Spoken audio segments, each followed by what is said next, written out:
निधाय हृदि विश्वेशं विधाय गुरुवंदनं बालानां सुखबोधाय क्रियते तर्कसंग्रह। तर स्वार्थानुमान चालू आहे। स्वार्थानुमिति हेतु स्वार्थम। स्वार्थानुमान कशा करता असतं तर स्वार्थानुमिती करता। तर या स्वार्थानुमिती है ना, स्वार्थानुमान काय असतं, स्वयं एव भूयो दर्शनेन यत्र यत्र धूमः तत्र तत्र अग्निः इति महानसादौ व्याप्तिं गृहीत्वा पर्वतसमीपं गतः तद्गते च अग्नौ सन्दिहानः पर्वते धूमं पश्यन् व्याप्तिं स्मरति। स्वतः पुन्हा पुन्हा काय केलं, दर्शन केलं। दर्शनाने कोणतं दर्शन हो, जिथं जिथं धूम आहे तिथे तिथं अग्नी आहे, अशा प्रकारचं दर्शन कुठं केलं, महानसादौ, महानसाच्या ठिकाणी बार बार पाहिलं, धूर आहे तिथं अग्नी आहे, अशी व्याप्ती गृहीत्वा, अशी व्याप्ती त्याला ग्रहण झाली। आणि अशी व्याप्ती ग्रहण करून तो कधीतरी कोण्या काळी कुठं गेला, पर्वतम समीपम गतः, पर्वताच्या जवळ गेला। आणि तिथे गेल्यावर तद्गते च अग्नौ संदिहानः, ते धुराला पाहिलं त्यानं, है ना, पर्वते धूमं पश्यन् अग्नौ संदिहानः, पर्वतावर धुराला पाहून त्यानं अग्नीचा काय केला, मनामध्ये त्याच्या संदेह निर्माण झाला। धूर दिसतोय, त्याचा अर्थ काय, अग्नी आहे। का अग्नी आहे इथं, कारण त्याला व्याप्तीचं स्मरण झालं। कोणत्या व्याप्तीचं स्मरण झालं, यत्र यत्र धूम तत्र तत्र अग्नी, जिथं जिथं धूर असतो तिथे तिथं अग्नी असते, अशा प्रकारच्या व्याप्तीचं स्मरण त्याला झालं। इति तदनंतरं वन्यव्याप्य धूमानायं पर्वत इति ज्ञानम् उत्पद्यते अयमेव लिंग परामर्शः इति उच्यते। व्याप्तीचं स्मरण झालं, आणि व्याप्तीचं स्मरण झाल्यानंतर त्याला असं ज्ञान झालं। कोणतं ज्ञान हो, वन्यव्याप्य धूमवान अयं पर्वत, वन्यचं व्याप्य असणारा धूरवाला हा पर्वत आहे, अशा प्रकारचं त्याला लिंग परामर्श झाला। कोणता परामर्श, यालाच लिंग परामर्श म्हणतात। अयमेव लिंग परामर्श इति उच्यते, यालाच लिंग परामर्श असं म्हटल्या जातं। म्हणून तस्मात् पर्वतो वन्यमान इति ज्ञानम अनुमिती ही उत्पद्यते, अशा प्रकारचं पर्वतो वन्यमान अशा प्रकारचं ज्ञान त्याला उत्पन्न होतं किंवा उत्पन्न झालं। तदेतत् स्वार्थानुमानम, ते हेच स्वार्थानुमान आहे। आता पहा पदकृत्य, ते हे झालंच होतं, पदकृत्य राहिलं होतं याच्यावरचं। स्वस्य अर्थः प्रयोजनं यस्मात् तत् स्वार्थम इति समासः, समास विग्रह करून दाखवला। कशाचा, स्वार्थ या शब्दाचा। स्वार्थ शब्दाचा समास विग्रह काय केला, स्वस्य अर्थः प्रयोजनं यस्मात्, ज्यामुळे काय होतं, स्वतःचं प्रयोजन सिद्ध होतं। स्वस्य अर्थ प्रयोजन, स्वतःचं प्रयोजन सिद्ध होतं, त्याला स्वार्थ असं म्हणतात। यस्मात् स्वस्य अर्थ अर्थात प्रयोजनम तत्स्वार्थम इति, असा समास विग्रह केला। मग स्वप्रयोजनम च स्वस्य अनुमेय प्रतिपत्ति, अनुमिती काय रे ते, अनुमेय प्रतिपत्ति। स्वप्रयोजनम च, स्वप्रयोजनम, स्वप्रयोजन म्हणजे काय, स्वतःचं प्रयोजन म्हणजे कोणतं, स्वतःचं प्रयोजन इथं, तर स्वस्य अनुमेय प्रतिपत्ति, स्वतःला अनुमेय पदार्थाचं ज्ञान होणं, स्वतःला अनुमिती होणं, हेच काय, हेच प्रयोजन आहे। स्वप्रयोजन, ह्याला स्वप्रयोजन असं म्हणायचं। एवं परार्थम इत्यस्यापि, अशा प्रकारचं परार्थानुमान सुद्धा आहे। जसं स्वार्थ आहे, स्वार्थ म्हणण्याचं कारण परार्थ सुद्धा आहे। अयमिति, इथं अयम आले ना, अयम लिंग परामर्श आलं की नाही, तर लिंग परामर्शाविषयी चर्चा करतात. व्याप्ती बलेन लीनमार्थम गमेति ती लिंगम. व्याप्तीच्या बळाने लीन अर्थाचं ज्ञान करून देतं. लीन म्हणजे लपलेल्या अर्थाचं ज्ञान करून देतं, त्याला लिंग म्हणायचं. तच्च धूम आधी, त्यालाच ते कोण आहे तर धूम आहे. तस्य परामर्श ज्ञान विशेष इत्यर्थ है ना. ते धूमाचं ज्ञान होणं त्यालाच काय म्हणायचं परामर्श. ज्ञान विशेष, परामर्श ज्ञान विशेष. तस्मादिती लिंग परामर्शात इत्यर्थ. तस्मात आलं की नाही. तस्मात पर्वतो वन्यमान ज्ञानम इति उत्पद्यते. तस्मात लिंग परामर्श झाल्यानंतर पर्वतो वन्यमान अशा प्रकारचं ज्ञान उत्पन्न होतं. तस्मादिती लिंग परामर्शात म्हणजेच लिंग परामर्शापासून कोणतं ज्ञान उत्पन्न होतं. पर्वतो वन्यमान अशा प्रकार. स्वार्थानुमान उपसंहरती. स्वार्थानुमानाचा उपसंहार करतात. काय म्हणून. तद एतद म्हणून. तद एतद स्वार्थानुमानम, ते जे आहे त्यालाच काय म्हणायचं स्वार्थानुमान है ना. यस्मात इदम स्वप्रतिपत्ती हेतु तस्माद एतत् स्वार्थानुमानम इत्यर्थ. ज्यापासून स्वप्रतिपत्ती ना, जे स्वप्रतिपत्तीला कारण आहे, स्वतःच्या ज्ञानाला कारण आहे, त्यालाच म्हणून हे काय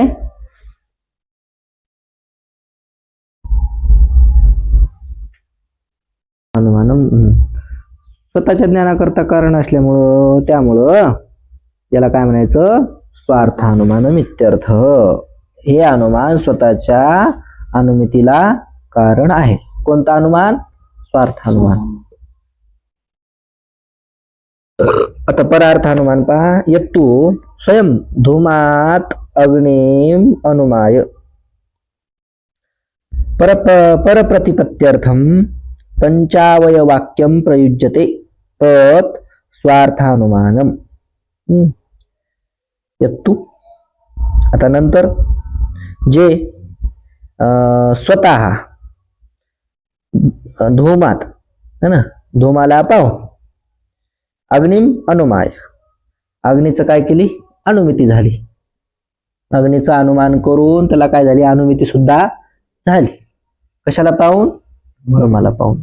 आता परप्रतिपत्त्यर्थम दुसऱ्याला ज्ञान करून देण्याकरिता पंचावय वाक्यम प्रयुज्यते, 5 प्रकारच्या अवयवाचं वाक्य प्रयोग करतो, त्यालाच काय म्हणायचं तत्परार्थानुमानम. त्याला परार्थानुमान म्हणायचं. स्वतः ज्ञान होऊन दुसऱ्याला ज्ञान होण्याकरिता 5 अवयवांचं वाक्य प्रयोग करून जे ज्ञान करून देणं त्यालाच म्हणायचं परार्थानुमान. काय म्हणायचं यथा. आता 5 अवयव कोणकोणते ते 5 अवयव. यथा पर्वतो वन्यमान. पर्वतो वन्यमान हे एक अवयव झालं. पर्वत वन्यवाला आहे. 2 नंबरचं वाक्य दुसऱ्याला सांगायला बरं का. पर्वतो वन्यमान हा गेला पर्वताजवळ, याला ज्ञान झालं आणि दुसऱ्याला सांगतो की पर्वत वन्यवाला आहे बरं का.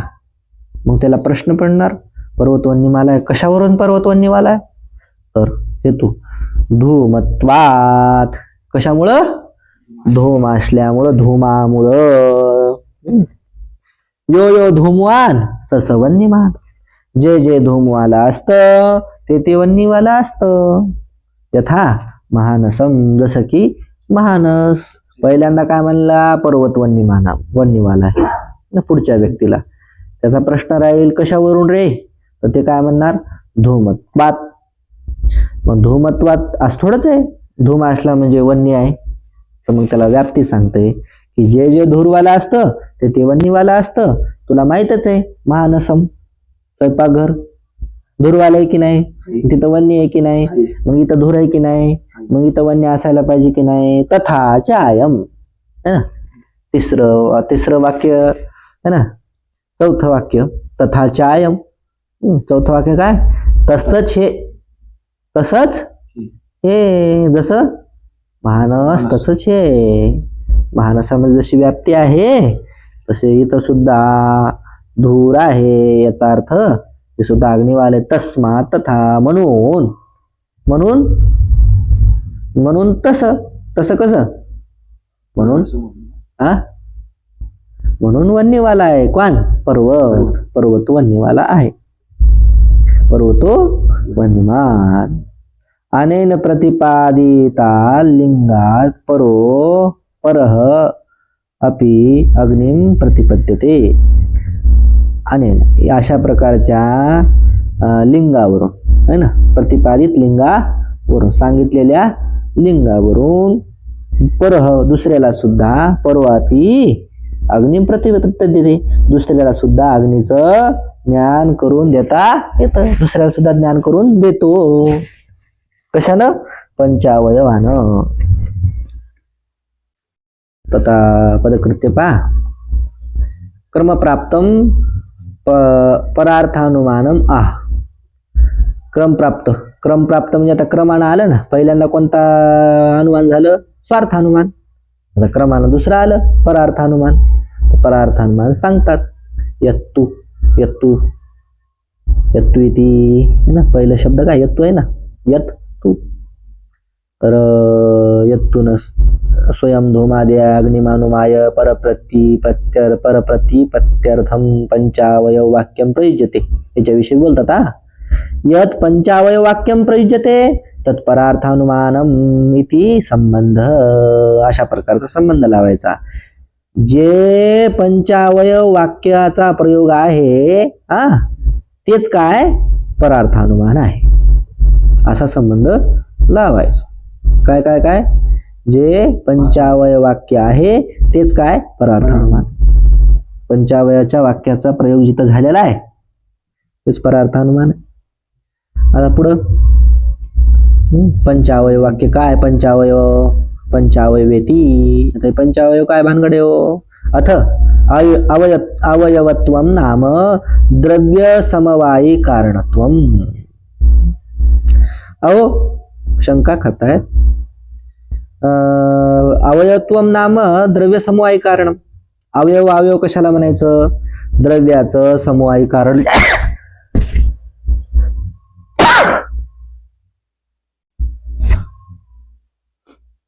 द्रव्याचं जे समवायी कारण असतं त्याला काय म्हणायचं?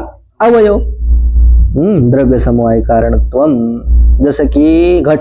घट द्रव्य आहे की नाही? त्याचं समवायी कारण कोण झालं? घटात समवायी कारण कपाल. घटत्व.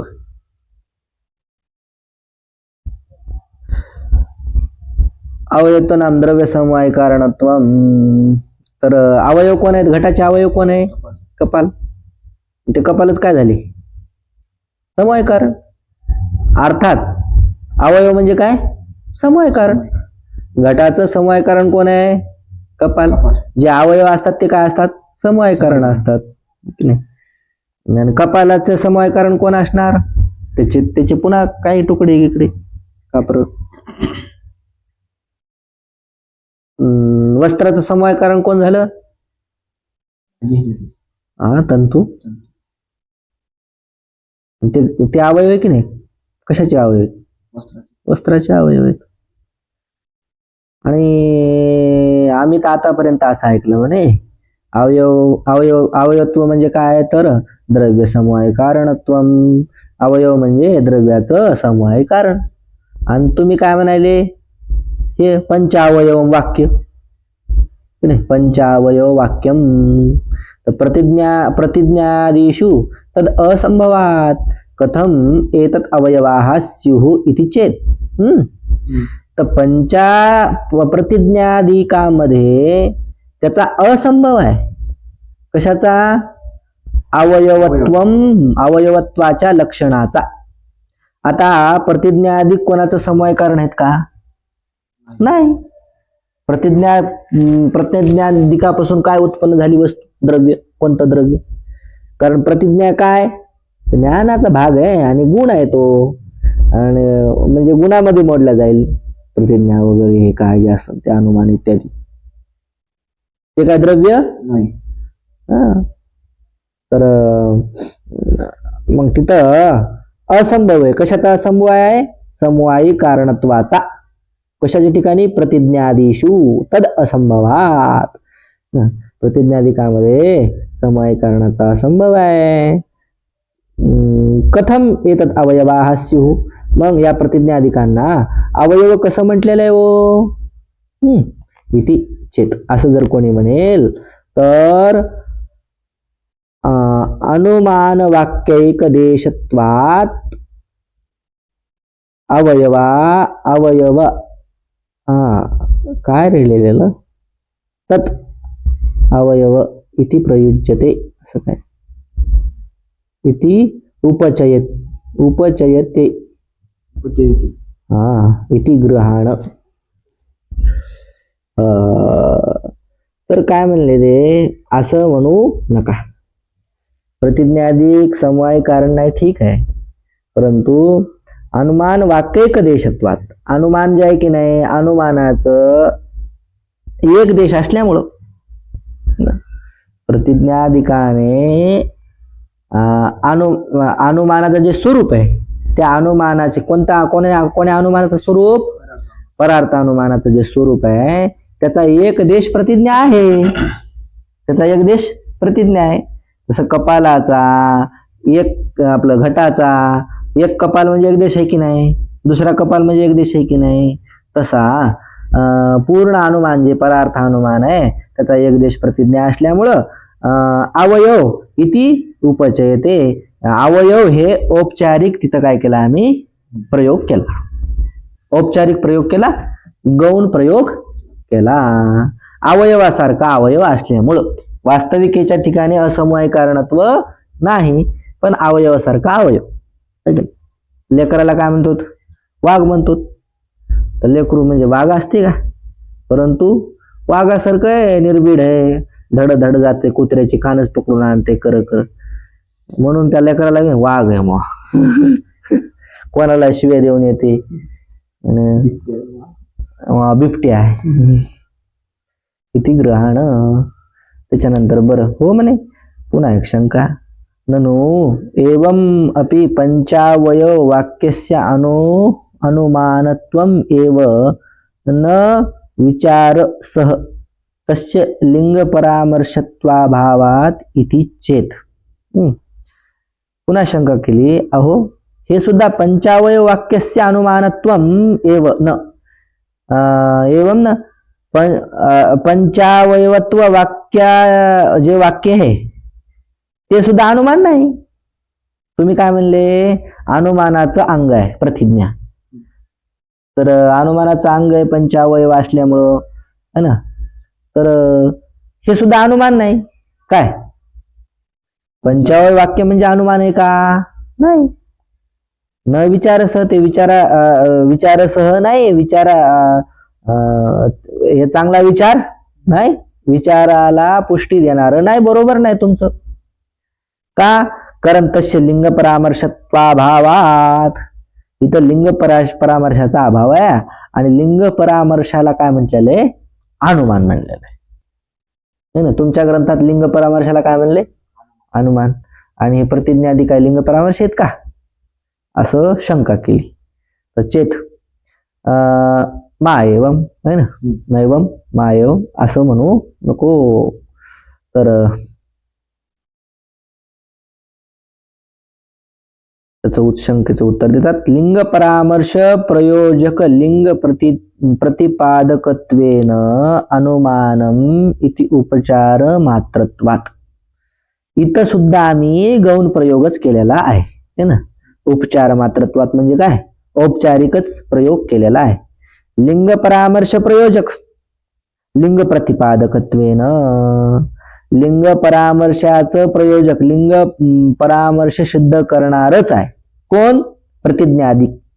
प्रतिज्ञादी जे पंचावयव आहे ते लिंग परामर्श सिद्ध करणारा असून लिंग प्रतिपादकत्व आहे, त्याच्या ठिकाणी लिंग प्रतिपादकत्व सुद्धा आहे. कोणाच्या ठिकाणी, प्रतिज्ञादिक 5 अवयवांच्या ठिकाणी. म्हणून अनुमान आहे ते असा आम्ही औपचारिक प्रयोग केलेला आहे. तद उदाहरती यथा इति है ना, यथा आले की नाही, यथा महानसम, तर उदाहरण देतात. यथा हे काय उदाहरण आहे, यथा कसं, यो धूमवान कुठं गेलं यथा महानसम हे काय उदाहरण आहे कारण महानसाच्या ठिकाणी धूर असतो आणि तिथं अग्नी असतो उदाहरण दिलं यथा तथाचायम तथाचायम काय आहे तर अयम च तथाचायम बरंच व्याख्यान करतात काय तथाचायम तर अयम च पर्वतस्तथा तर अयम म्हणजे हा पर्वत सुद्धा तसा आहे म्हणजे वन्य व्याप्य धूमवान कसा आहे तो वन्नीचं व्याप्य असणारा धूमवाला पर्वत आहे म्हणून तथाच अयम तस्मात् तथा इति म्हणजे काय वन्य व्याप्य धूमत्वात वन्यमान इत्यर्थ वन्य व्याप्य धूमवाला असल्यामुळं हा पर्वत सुद्धा वन्यवाला आहे अनेनैति म्हणजे अनेन पंचावय वाक्येन इति अनेन म्हणजे काय पंचावय वाक्येन अनेन म्हणजे पंचावय वाक्याने अशा प्रकारचं परार्थ अनुमान होत कळालं आता हे पंचावय वाक्य कोणकोणते त्याचे नाव सांगतात 5 अवयवाचं डायरेक्ट आपल्याला प्रयोग करून दिला परंतु त्याचे नाव सांगितले नाही तर त्यांचे नाव सांगतात प्रतिज्ञा हेतु धारणोपनय निगमन नय प्रतिज्ञा हेतु धारणोपनय निगमनानी पंचावयवाः 5 अवयव कोणकोणते व प्रतिज्ञा हेतु उदाहरण उपनय निगमन अशा प्रकारे किती झाले 5 हे 5 पंचावयाला पंचावय म्हणतात पर्वतोवन्यमान इति प्रतिज्ञा पर्वतोवन्यमान हे काय झाली धूमत्वात इति हेतु धूमत्वात हे झाला हेतु यो धूमवान सहस वन्यमान जे धूरवाला असते ते वन्यवाला असते झालं उदाहरण आणि तथा चायम इति उपनय तसंच हे पर्वत सुद्धा तथा चायम म्हणजे हे पर्वत सुद्धा तसाच हे झालं उपनय तस्मात् तथा म्हणून पर्वत वन्यवाला आहे हे झालं निगमन अशा प्रकारचे 5 अवयव प्रतिज्ञा हेतु उदाहरण उपनय आणि निगमन कळालं किती झालं वेळ